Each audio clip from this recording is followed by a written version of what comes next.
Hey guys, my name is Parth. Welcome to MUFC Red Devils NCR. And in the last video, we promised all of you that we are going to be launching our FPL series, and it's been a long time coming. And we had some logistical issues because of which it was delayed for a while, but we are here now. It's not too late in the season for us to start doing this, and I hope that it still helps you benefit from all the information that I'm about to share with all of you, right? So we are not going to be having very long videos. We are actually going to be having quite short videos for all of you to enjoy while you're traveling, or on the go, or even when you're at home, but not too lengthy of videos,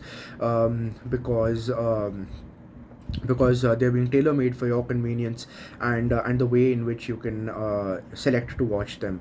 Okay, so in this particular video, I'm just going to be going over the most interesting picks so far of the season, after game week 11 and going into the 12th game week of this season. All right, so let's get started without any further delay.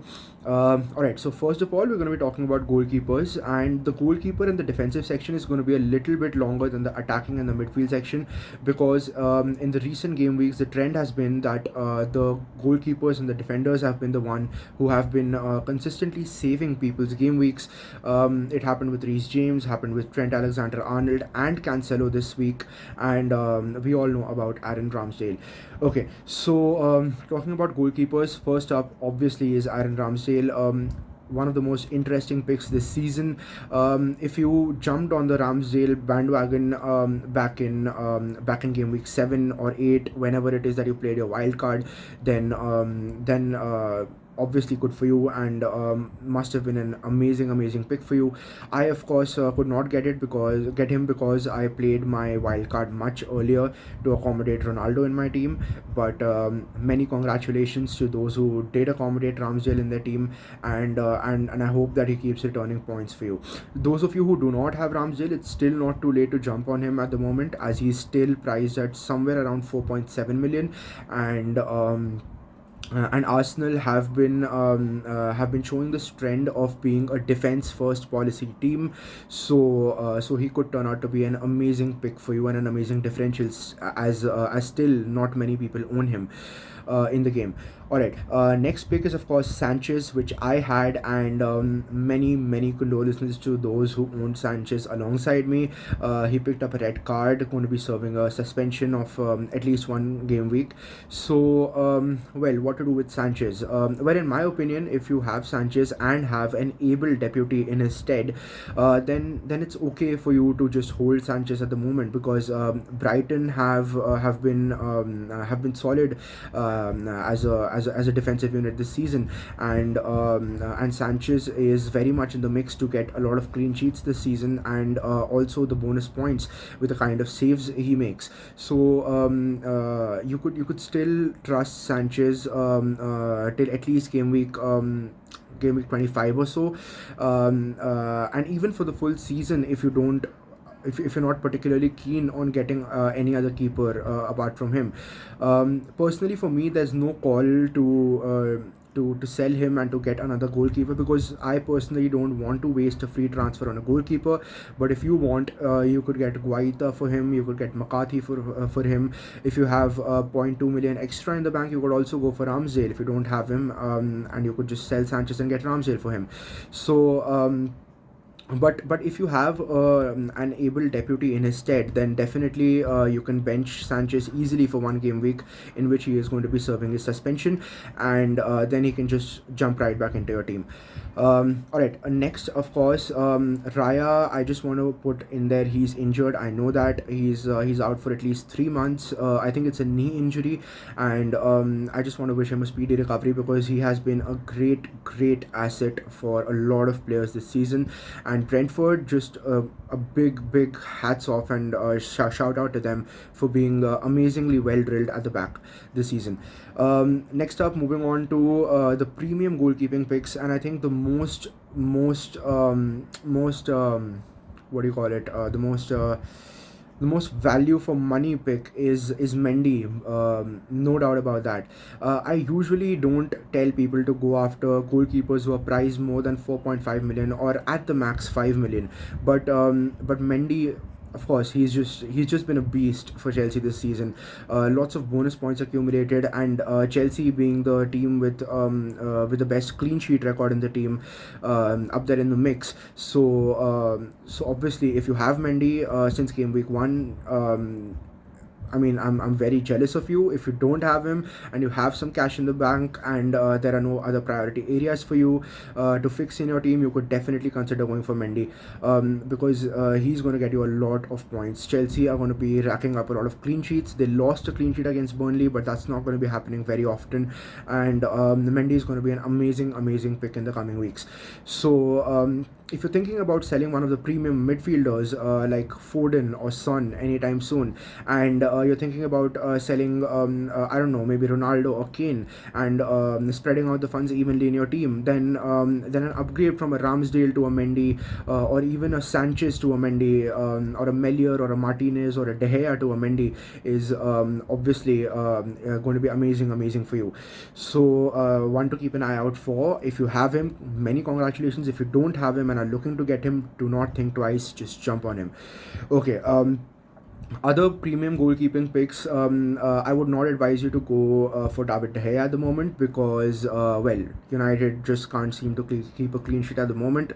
The one against Spurs being their their second in 22 games or so. I think that was the stat. Apart from that, Edison and Alisson are there in the mix, yes, but I think Mendy is far better than both of them, because he has been also making a lot of saves this season, and just for the bonus points potential, I think it's better for you to go for Mendy if at all you're going for a 6 million goalkeeper. Okay, so that's just about it for goalkeepers. Next, moving on to the defensive picks. In defense, I think the four most prominent defenses in the league are Chelsea, City, Liverpool, and believe it or not, Arsenal. So first, talking about Chelsea, I think it's better for you to go for two Chelsea defenders rather than a Chelsea defender and a Chelsea attacker, because Chelsea defenders are where Chelsea's points are coming from, both in FPL and in real life. So I mean, Ben Chilwell and Reece James, beasts, absolute beasts, and I own both of them. I was very disappointed and disheartened when Chelsea conceded against Burnley, but if you have both of them, then you can count on many 12 plus pointers for both of them combined together, and of course they carry a lot of goal threat as well. I mean, Chilwell acts as a second striker. He spends so much time in the final third and in the box, and Reece James, of course, with his insane assist potential. So if you have either of them or both of them, definitely hold on to them for as long as you can. For as long as you can afford to keep them in your team. And if you don't own them, if you own a Rudiger perhaps or a Dias perhaps, then I would definitely advise you to change it up a little bit and go for these Chelsea fullbacks, because they're definitely the best in the game right now, alongside Trent, of course. Speaking of whom, next let's go on to the Liverpool defense. Acha, one thing, I would not advise you to go for Rudiger as yet, because between Mendy, James, and Chilwell, I think there's not much call for going for Rudiger as of now. Right then, moving on to Liverpool defense, the only guy I would advise you to keep from Liverpool in your defense, and I mean, I would just say just keep him in your team, man. Just from game week 1 till game week 38, just keep Trent in your team all the time. Don't think of him as a defender who costs a lot of money, in 7.6 or 7.7 million, that his price is currently. Think of him as actually being an attacker priced at 7.5 or 7.6 million, or even 7.7 million, and he's going to be getting you loads and loads of returns throughout the season. And if you don't own Trent and Salah as a rule of thumb in FPL, then you're going to be lagging behind in your mini leagues, in your head-to-head leagues, and of course in your overall worldwide rankings. I would still wait and see about what happens with Robertson, what the situation is with him, if he's going to be picking up form anytime soon. And as a general rule of thumb, I always say that always prefer fullbacks to centre backs when it comes to FPL, because they are the ones who are going to be getting you that extra assists, that bonus points, that occasional goal contribution. So just prioritize fullbacks over centre backs, and that is the reason why you should not be going for Van Dijk, Matip, or a Konate. And speaking of Alisson, I already told you that Mendy is a far better pick. So if you are thinking of spending 6 million on a goalkeeper, then Mendy is the way to go over Alisson and even over Edison. Speaking of which, let's go to the City defense. Edison just covered right now, and the only two picks from City defense that you should be considering are Dias and Cancelo. Cancelo, of course, being the better of the two. And this season, I'm very surprised to see that Pep has not been rotating as prominently that he used to in his past seasons at Manchester City.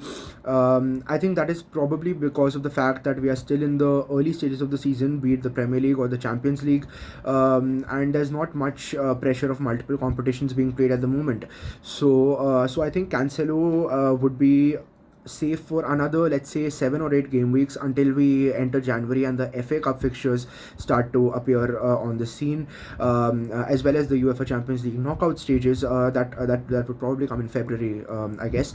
So until then, Cancelo would be safe, and of course a much better pick than Dias. I would not advise you at the moment to go for two City defenders at the moment, because of the simple fact that two Chelsea defenders would be far more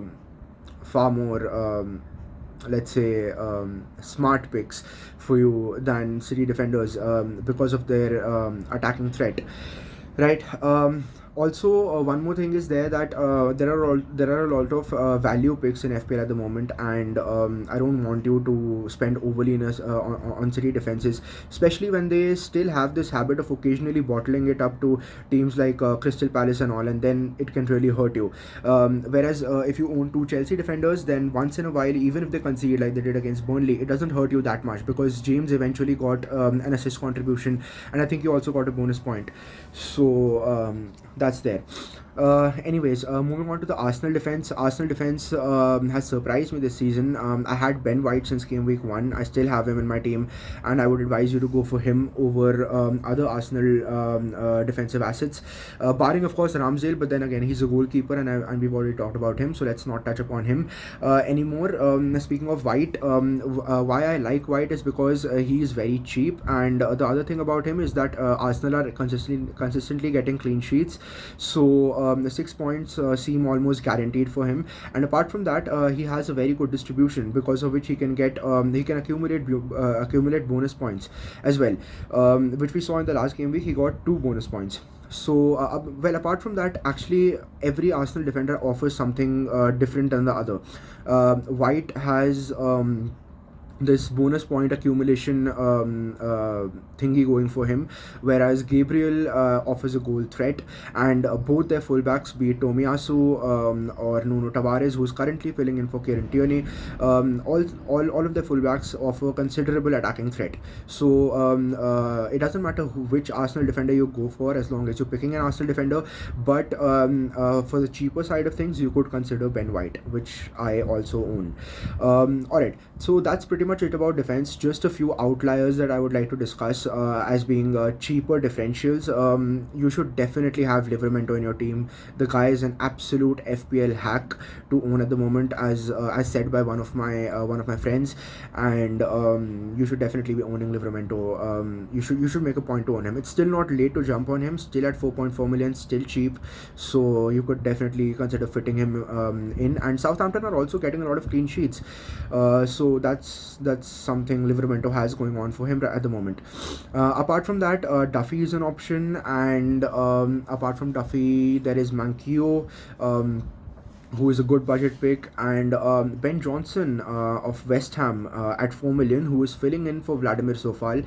I don't know for how much longer he's going to be filling in for Sofal, but if he does start the next 2 or 3 game weeks, then I think that could also be a serious contender for a budget pick in defense. Right. So this was our longest segment of goalkeepers and defenders, and the reason for that is that midfielders and attackers haven't really been performing up to the mark as of yet. So defenders have been saving people's game weeks week in week out, at least for the past 4 or 5 game weeks, and I think this trend will continue well into December as well. So you could consider investing heavily in defense, and prioritize spending in defense more than your midfield and your attack. Okay, now coming on to the midfield. See, the one pick that you must have in your FPL team in your midfield is Mohamed Salah. That goes without saying. And I think the only people that do not own Salah at the moment are people who have issues with owning Liverpool players, like probably like United fans to the core. And I know some people who don't own Salah just because he's a Liverpool player. But look, if you're a serious FPL player and you want to win something in your mini league, or you want the bragging rights in your head-to-head league or whatever, then you must own Salah, because without him you're just going to be lacking behind every single game week. Apart from that, the thing about midfield and why this segment is going to be so short is because there is no certainty. There are a handful of picks which I'm going to list, and what I've learned after looking at lots and lots of graphs, pie charts, and data regarding XG, XGA, XGI, and all these statistics, I've learned, and of course with overthinking before selecting my team game week in, game week out, what I've learned is that the best thing to do is to go with your instincts. Sometimes it works for you, sometimes it does not work for you. Gallagher being a case in point, I own him since game week 4 or something, and I benched him for the last 2 game weeks, and we all know what happened with that. So I mean, it just pains a lot, so let's not get into that. But apart from that, yeah, so the best picks alongside Salah would be right now Bukayo Saka and Emile Smith Rowe of Arsenal. No conversation needed there. Very good picks indeed. I personally have Saka and I'm waiting for him to just get firing. I can't quite switch to Emile Smith Rowe as yet, but if you can, then you should definitely jump on Emile Smith Rowe. And for the ones who do have ESR at the moment, many congratulations to you. Apart from that, there is Phil Foden, who has come into the mix of Man City. Also Bernardo Silva of Manchester City. Apart from that, we have Mason Mount and Kai Havertz from Chelsea in the mix. I would advise you not to go for Benrahma at the moment from West Ham. Rather go for Fornals or for Bowen, as they are the ones who are looking as considerably more goal threat carrying players in terms of FPL at the moment, right? And of course, then there's Rafinha, which is again a must-have for a lot of people. Not for me currently, because the model of my team does not allow me to fit him in anywhere. But you could definitely go for him. And speaking about the budget picks, then two of the most interesting of them are Conor Gallagher and Brian Mbeumo of Brentford. Conor Gallagher of Crystal Palace and Brian Mbeumo of Brentford. So you could see whichever one works for you the best. You could go for that in your team selection, because there's really not much to advise in terms of midfield. There's no certainty as to who is going to perform, who is not going to be performing week in, week out. So I mean, it's just hit and trial at the moment. So the picks I've listed, and if the midfielders pick up their form and start performing, then we will surely be having a much more detailed discussion on these in future videos. Okay, moving on to the attack. Now in attack, the same situation with midfield. Nobody is particularly racking up the points like the defenders or Mohamed Salah in midfield, but there are a few outliers that I'd like to discuss. Sorry, not outliers, a few obvious picks that I'd like to discuss first. Speaking of budget forwards, first there is Antonio, of course, then there is Ivan Toney, then there is Jimenez, then there is Huang, and Armstrong was also there, but he seems to be benched permanently by Broja. However, he did start the last game and Broja came on only for a cameo for 9 minutes. So because of that uncertainty in Southampton, who is going to start in the attack and who is not, I would rather go for Shea Adams, if anybody at all, from Southampton attack. Neil Maupay again in the conversation, but not particularly keen on getting him. And one other budget pick that I still consider to be a budget pick, surely